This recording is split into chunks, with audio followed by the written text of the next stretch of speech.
I'm Alan Robarge, a relationship coach and a psychotherapist, and I like to talk about attachment injuries and healing attachment trauma. And on this video, let's explore family relationships as a fantasy relationship and what that means for creating covert emotional attachment trauma.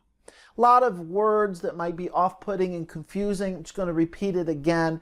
We're going to look at family relationships, but in fact, fantasy relationships. Relationships that we on the surface think are there and say that they're there, but there is a lot of assumption and projection and going on, and there's not real emotional connection happening. And as a result, we have experienced and we have now in our adult relationships have attachment trauma that gets activated, and that we are looping and living in a place of unintegrated attachment trauma as a result of these family relationships that might have confused us growing up to think about that things appear fine, or these people love me, or I like these, there's things that I like about my caregiver and my parents and my family. But when we start to drop down into, to name the dynamics and come out of denial, and it's very covert, it's very slippery. We are tracking non-relating, and we are tracking the absence. And that's very ethereal and empty. And we are looking at how our relationships have been substituted for an idea of relating. We are more in relationship with the idea of relating and not actual real world, present moment emotional exchange, emotional connection, emotional attunement. What is called officially referred to as limbic resonance is really lacking. But we're going through the motions as if we are close in our family. We're going through the motions as if we do have meaningful connection. And this can be very, very confusing to a child growing up at any age. It's confusing at any age, but it's especially confusing to a child that if you are noticing you don't really feel connected, but everyone is pretending or telling you that you're connected, or that we're connected, that we're close, that this is what a family does, we just believe it. We just think, well, that must be a relationship. That must be what people do, and these are good relationships. And over time, you might, in your adult life, have had a number of crash and burn experiences, or chronic drama and tension and stress, and relationships just don't work out, or you repeatedly pick the partners that are not right for you, emotionally unavailable partners, and you're scrambling or just coming back to this dumbfounded experience of what is going on. Chances are you have, and you're living with developmental, emotional, relational attachment trauma. And I know that's a long phrase. I'll say it again: developmental, emotional, relational attachment trauma. And on this video, we're really going to break down and look at these fantasy relationships in our family. Now, keep in mind, the content I'm sharing here is the content that we talk about and explore, and that we write about in the membership community, Improve Your Relationships. I created this community. It's an 8-week program that is recurring and recycling. You can join at any time, but the people who come together, like-minded people such as yourself, who value changing old patterns of relationship, and we want to think about, inventory, what are our skills, what are our resources of how do we approach changing and healing attachment trauma. And the approach, what I teach, what I promote, is self-directed healing. A plan is self-directed healing. You're in the driver's seat, you're in charge, you have to identify your intuition, your wisdom self, your own innate inner therapist self, and begin to make a plan, identify where you've been, where you're at, where you're going, what you need, and what resources you have and what resources you need next. And that's what we talk about. That's the program, the community, improve your relationships. Now, I'll say more about it at the end so you can join us. We'd love to have you as a member. Let's keep going and think about fantasy relationships. When we reflect on our history, when we think about how our family related, I want to assume, for the sake of this video where we're at, and this might not be your experience, but there are a certain percentage of people who are just confused and dumbfounded about developmental emotional attachment trauma, because at face value, they very quickly say they had a good childhood, and they very quickly say, well, my parents are not nasty people. My parents are not mean. My parents, in many ways were committed to being good caregivers, and in many ways were loving. Now, I do acknowledge, I don't want to create a split in our viewers and the audience that all of a sudden you think like, well, this video is not for you. It applies to all of us when we're working with attachment trauma. But the reason why I'm making this distinction, particularly for the group of people or the community of people who feel overall they had a relatively okay childhood, or maybe even have moments where they say their childhood was great. When I ask these people, usually, it's usually one-on-one and, working with clients and really getting into talk about, well, was the experience of your connection with the parent one where they knew you?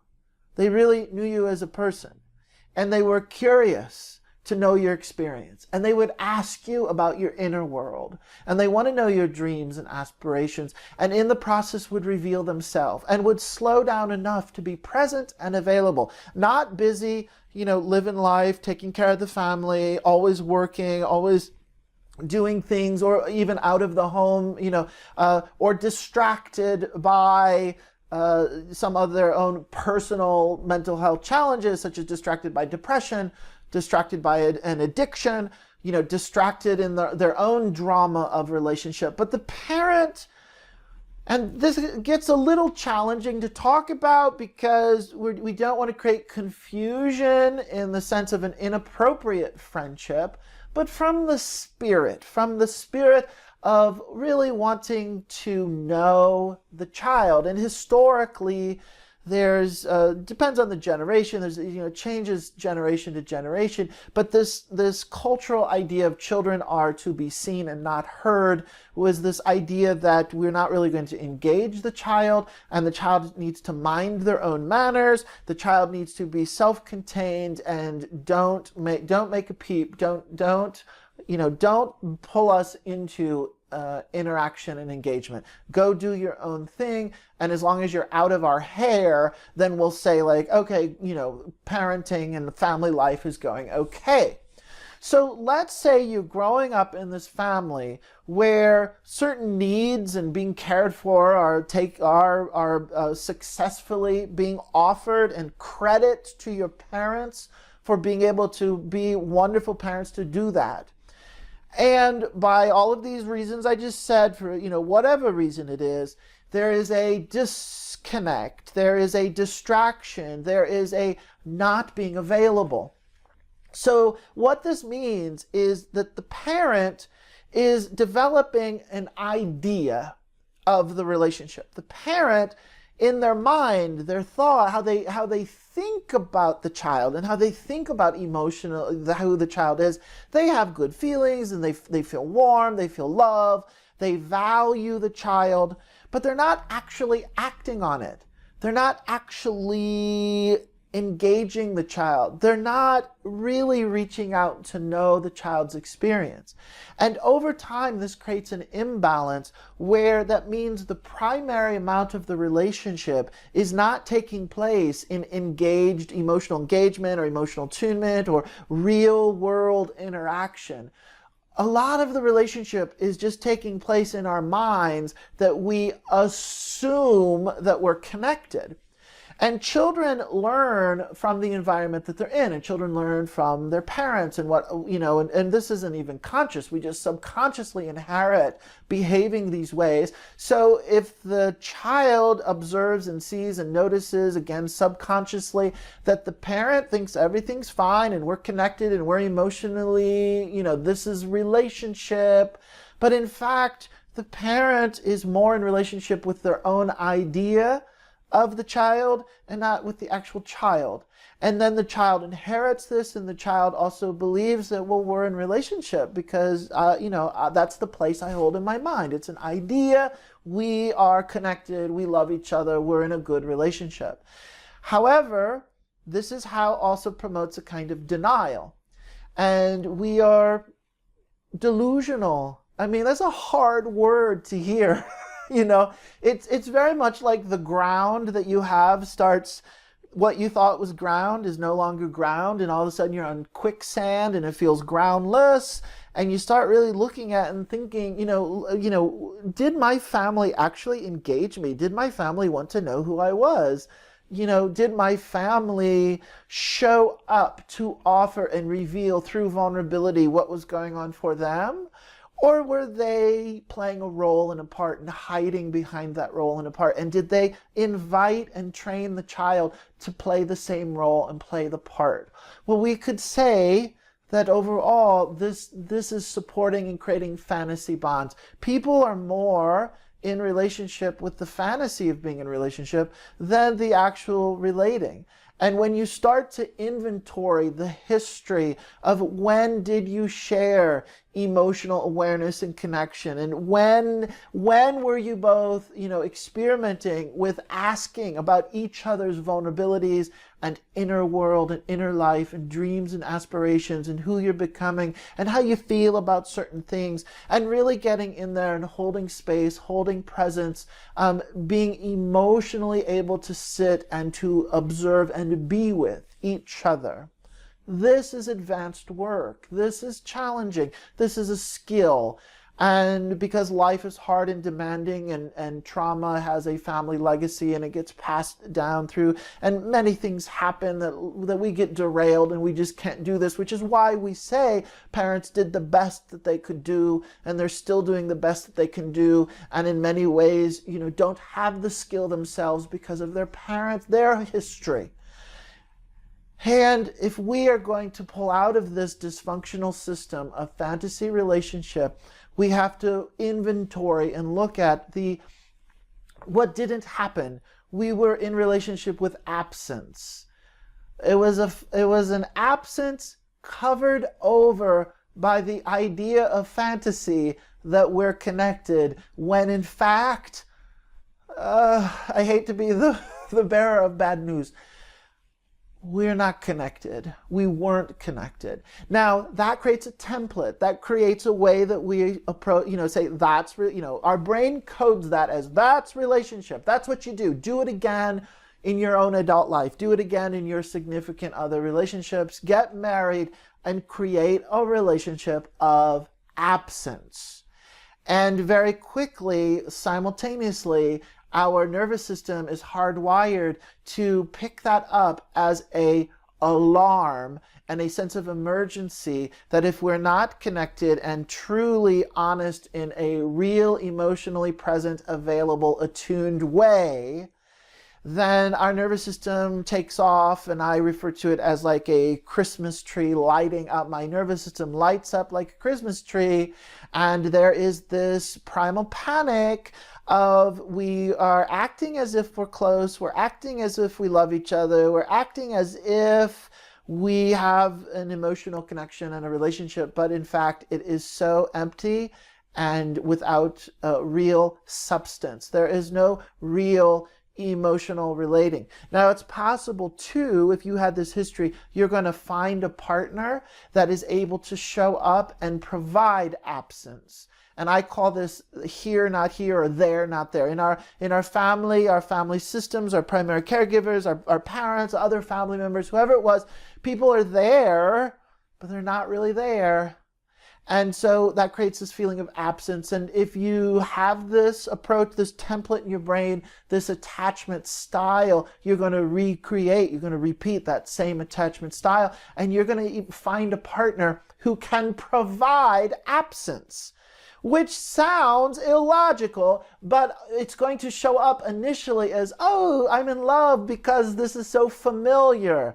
And the word familiar means of family. Like, oh, great, this will work out because this reminds me just like when I was growing up, And that's when people say things like, oh, I feel like I've just known you. I feel like we finish each other's sentences. We just really get it. We just understand each other. Well, so much of that is because we are linking up, our brain is linking up with someone who is playing the same part and the role of what we're used to. And our brain starts firing and triggering that as, oh, this must be love, the same way it was love in our family. But what also is happening, the primal panic attachment distress is waking us up to saying something is off here, something is off here, something is off, this isn't working, something is off, but we might not quite be able to put our finger on what it is because it's covert and is about tracking the absence. And it can be very confusing because you can find a partner who's reliable, you can find a partner who has a good personality, you can find a partner who has a great sense of humor, you can find a partner who's a good provider, you can find a partner who likes to drive to Home Depot and, buy mulch and remulch the yard without you even having to ask for it, and doing it as a way to show love for you. And then you're sitting there in the kitchen by yourself with a cup of tea, staring out the window, looking at your beautifully mulched trees, but you feel this profound absence and this ache of emptiness inside because you realize after everything that was done, your partner is not really talking to you, is not really connected to you, is not really there for you. They love you, he loves you, she loves you, but there's not real emotional connection.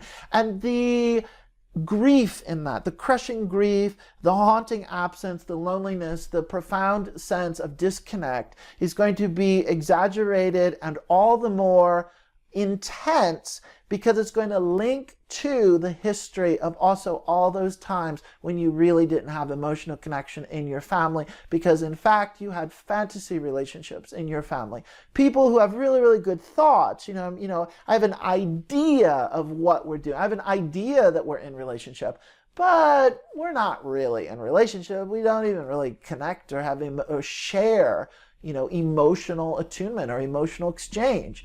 We just share really positive thoughts about each other.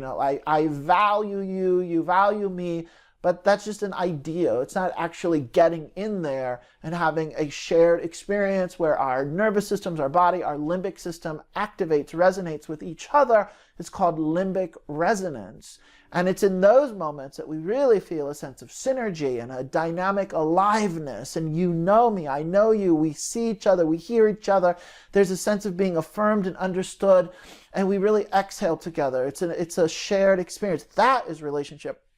And if you have this attachment trauma, there's something, the beauty of all of this is that it's still lodged in your brain in some way that you're not settling, you're not going to keep doing this, you're not going to put up with it, and you're not going to live a life of only engaging through the lens or through the experience of attachment trauma. Now, when I offer these videos and explore this content, I'm always, asked, okay, well, how do you heal it? That's helpful, but what do you do? What do you do? I'm making a series of videos. This is just one of the videos. I've already mentioned there's a membership community called Improve Your Relationships, where if you're serious about making changes in your life, you need to think about self-directed healing, get in the driver's seat and identify what are your goals, what are the tasks to achieve those goals, and how do you heal this?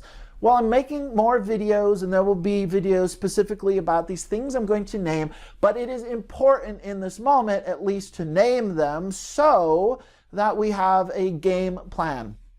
How do you heal developmental, emotional, relational trauma? You need new corrective experiences of emotional attunement with someone who is available and able to engage with you on a level where you feel seen, known, heard, affirmed, and understood.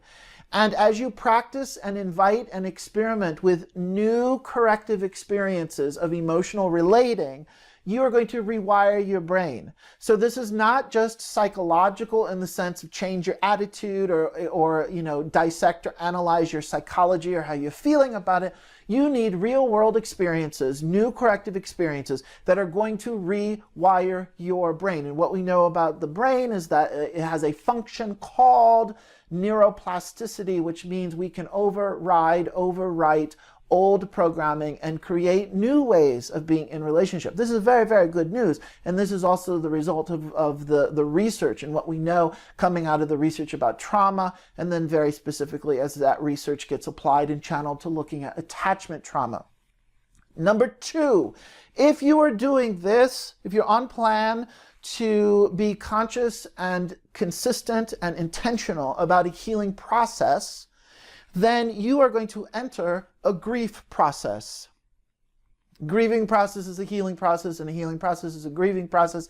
And usually that's going to drop you down into some kind of reflective place, a self-reflection of feelings, letting in the loneliness, letting in the sadness, and you're going to grieve your history of what happened, and you're going to grieve what didn't happen, which can sound daunting and sound like this big, giant, unending, infinite pile of discomfort because it exists in its potential. We're grieving the potential of what didn't happen. And if we were in fantasy relationships in our family and we were more in relationship with the idea of being connected, but we in fact weren't really that connected, we are grieving the absence. So it's not so much about substance. There's not a very concrete feeling here. It's going to open us up to a lot of emptiness and a lot of groundlessness. And that, quite honestly, is frightening to people and just turns people off. And all of a sudden, people turn off the video. People, when we're in a room, people walk out of the room, thanks, but no thanks. But that's it. That's, we go through it.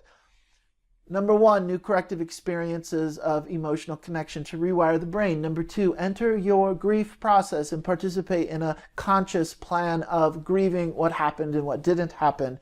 And also the next thing is that we need to live a life of full connection. And I call this zesty living. We cannot isolate. We cannot just sit on the couch and watch a video about attachment trauma. We need to go out into the world and do not only prize or value our special relationship, our romantic partner relationship, or our family relationship. We reorient our mind to show up in the world and say, I value connection, and I'm going to relish and celebrate feeling engaged in the world wherever I can get it. And I'm not going to be judgmental and compartmentalize friendships into this level, but the partner relationship is this, and the partner, the romantic, the husband or wife must deliver this kind of connection. Family must be this. We're not doing that. We are blowing out the limitation off of our heart, and we are willing to live a life of compassion and openness, and we want to be more free with loving and letting in love and connection, and more free with engaging people, and we value connection wherever we can get it. When we do that, we're countering isolation, we're countering hiding, we're countering holding ourselves back. We're not waiting for someone to be the savior or for someone to be the knight in shining armor to show up and love us in the right way so finally we feel safe in this world. Nope, you're going out there on your own, and you're already going to start giving the world what you need, which is a sense of inquiring, hey, what's your inner world experience? What's going on for you? How are you doing emotionally? I'd love to have coffee with you. And to relish in the present moment when you're at a coffee shop, when you're at the library, when you're standing in line at the bank, you're not ignoring life and you're not ignoring people. You're realizing everything around you is interconnected, and you choose to let in the nourishment of connection. This significantly will help shift the imbalance to all of the focus that we place on romantic partner relationships and all of the focus that we place on how our family is failing us. We need to shore up and let in nourishment in other relationships. Again, I call it zesty living. So let's, engage the zestiness of it. So also, that was 1, 2, 3. Number 4, is we have to confront our beliefs, our core beliefs about ourself. When you are in relationship, when you're a child, and you're in a relationship with family, what is being mirrored back to you are messages about yourself. And perhaps, let's say if a parent is not encouraging or a parent is not praising you, then you might begin to start internalizing a core belief. Oh, I guess I don't really do anything of significance. I guess I'm not that good. I'm not good enough. Or if you have a parent who was absent for multiple reasons, or as we're talking about here, still loving yet emotionally absent, it might also covertly, subconsciously begin to solidify core belief, there's something wrong with me. I just don't matter. I feel like I'm a piece of furniture in the family and I'm just there, but I don't matter. So healing attachment injuries is to realize that there is a component, an aspect of how it influenced your worldview and influenced your view of yourself. And so we're looking at the core beliefs you inherited about yourself and undoing them and creating new ones. We're looking at the core beliefs you inherited about family and what it means to be in family and how we are undoing those, dissecting those, and inviting new ones. We are looking at the kind of beliefs that you got and learned about community and being in the world around you, which leads us to culture. We are influenced by the beliefs of culture. And one of the greatest ones has to do with the romantic narrative, which means how relationships work and how your shopping cart will randomly bump into someone at the grocery store, and you will look up and you will see stars and fireworks, and they'll get the feeling. You'll get the look and the feeling, and once you have the feeling, you're like, oh, this is the person for me, and we got to be together. And then you are already engaging in the forever story. You're looking for the forever, and you'll start using words like soulmate and finding the one. Well, I'm here to tell you, I'm not the only one who is, I've learned this myself, but there is a very important counter message to the romantic narrative. And it says that if you have attachment injuries and live in attachment trauma and your template for relating is based on insecure attachment, this romantic narrative is an approach to relationship that is extremely based on projection and fantasy and staying in denial, and it is an extremely immature way of relating. And because these patterns of how we learn to be in a relationship happened for most of us when we were younger, they're rooted in a very immature outlook. How we could say that attachment injuries and attachment trauma is that we are still coming from relationship from a very younger perspective, a younger sense of self, and we are operating from ideas and things we learned about when we were 5, when we were 6, when we were 7. So that means what we rely on, what is guiding us, is a very immature approach to relating. And the romantic narrative, if you really start looking at it, is not a friend, is not helpful to anyone who has attachment injuries. It will promote fantasy. It will promote you shutting yourself down, denying yourself, and getting caught up in living the narrative and not actually living real world experience of emotional connection and relating. And the counter to that, what I like to say is I call it having a sandwich, which sounds unsexy, which sounds ordinary, because it is. In order to be in honest, real world, present moment, emotionally connected relating, it is not about, being all goo-goo-eyed and, passion and in love and, believing you're the one. It's really about, can you stay present and just have a sandwich with someone? Can you just stay present and be available to each other? And sometimes it's going to be ordinary, and sometimes it's going to be unsexy, and sometimes it's going to be uneventful, but that's relationship, that's relating. And so part of the healing process, and very much I promote a plan of self-directed healing where you're in the driver's seat and you name what you need. You might need, you have a chapter or an ongoing experience of looking at your core beliefs about yourself, your core beliefs about family, your core beliefs about culture, and your core beliefs about relationships themselves, referred to as the romantic narrative. Now, we're almost done here. We're also moving into beyond core beliefs. We're moving now into your sense of self, your core sense of self. Not only what you believe about yourself, these ideas like I'm not good enough, I'm unlovable, I don't matter. Now we're also thinking about, well, what is your relationship to yourself? And that if you were in an environment, in a family where people ignored you, neglected you, emotionally ignored you, even abandoned you or rejected you, you learned a system of behavior, a way of, if other people relate to you through emotionally ignoring yourself, well, then you learned also, chances are, most likely, many of us, well, then we just ignore ourselves as well. And so your sense of valuing yourself is really diminished. And again, it's kind of, you think of this in terms of maturing and growth. It's not about that you're broken. It's not a pathology-based idea that you got to hurry up and make up for lost time just so you can get to the base level. You're already there. You're doing fine. This is not coming from a place of pathology and something is wrong and broken. This is about realizing, hey, wow, I'm ready to move into the next level of maturing and maturity, and I'm participating consciously in the growth.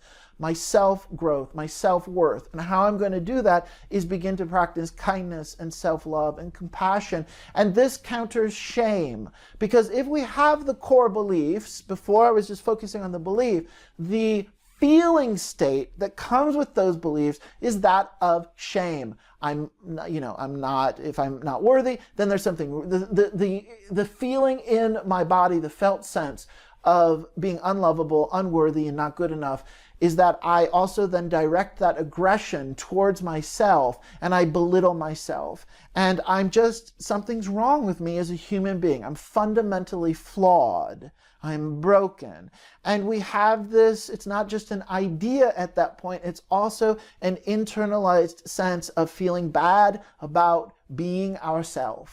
And we're then looking at changing that feeling in addition to changing the belief about it. So healing attachment injury is a very challenging process of going into self-reflection and being able to change and think about how do you shift from a shame-based experience of feeling bad about yourself and begin to give yourself the benefit of the doubt. Bring a little kindness, bring a little humor, bring a little levity, bring a little accommodation and encouragement and affirmation. You're doing okay, you're doing fine, keep going.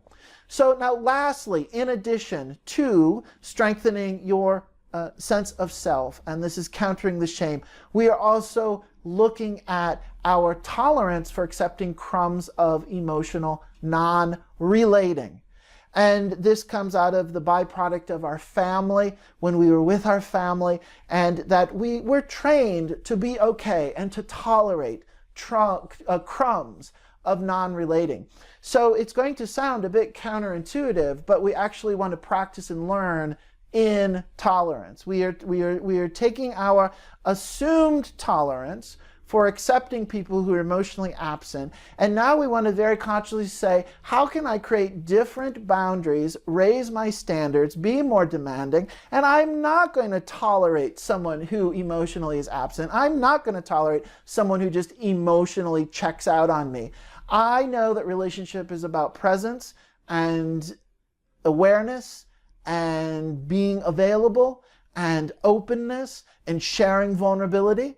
And if my partner, the person I'm with, my friends, the people I surround myself with, my community are not doing that, I am going to, in a skillful, loving, open way, invite them to get on board and join me. And over time, I might realize, well, these are not the right people for me because I have boundaries, I have standards. I am no longer accepting crumbs of emotional non-relating. So lastly, healing trauma, all trauma, not only attachment trauma, but all trauma is about educating yourself to body processes.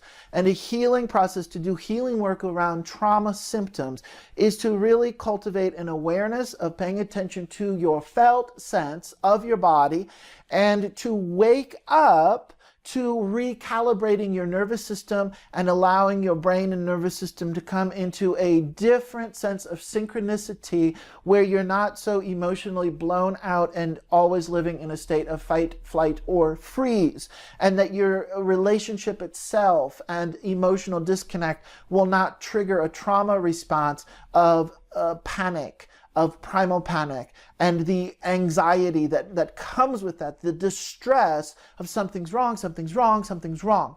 In order to heal trauma of all types and trauma symptoms, we very much need to wake up to our body sensations and a felt sense experience in our body and recalibrate the balance between our whole being's experience, which means not overriding, not numbing out, not dissociating, not disconnecting from our intuition and our gut feeling when we know something's not right, something's not working. We were trained to ignore ourselves, and this means we were trained to shut ourselves down. So body work, taking an approach, a somatic approach to paying attention to your felt sense experience, is a way of waking up to the messaging and the messages and this very profound communication that's going on within your body. It is the opposite of dissociation. That is very important. That is key. That is something we must do when we are healing attachment trauma. This video was a little long. Thank you for listening. I want to repeat that the content I'm sharing here, the content I'm passionate about, the content I want to keep talking about, and more videos to come, I am bringing together a group of people to create a community. It is a membership community called Improve Your Relationship. And not only am I bringing people together, but we've already started and we have a core group of people who are talking about these ideas, who are proactively sharing what are you doing every week to work towards healing attachment trauma. How are you changing old patterns of relationship, learning new skills, because you know you cannot continue to do the same thing that you've always done. If you want to join us, please do. We would love to have you as a member. I would love to have you as a member. We are a learning laboratory. We are a gathering place. We are a safe place to express yourself. And we are strengthening in numbers to know that we are no longer going to live in fantasy relationships. We're no longer going to accept crumbs of relating, and that we value emotional connection. As I say, I created it as a kind of tagline to say emotional connections matter. So if this is you, if you're ready to continue on your path, your next chapter of maturing and healing work, please join us and share with us your process. We would love to engage and have a conversation with you about it. Again, more videos to come along the same lines. We have a lot to talk about when it comes to attachment trauma. I hope that this was helpful, and thank you for watching.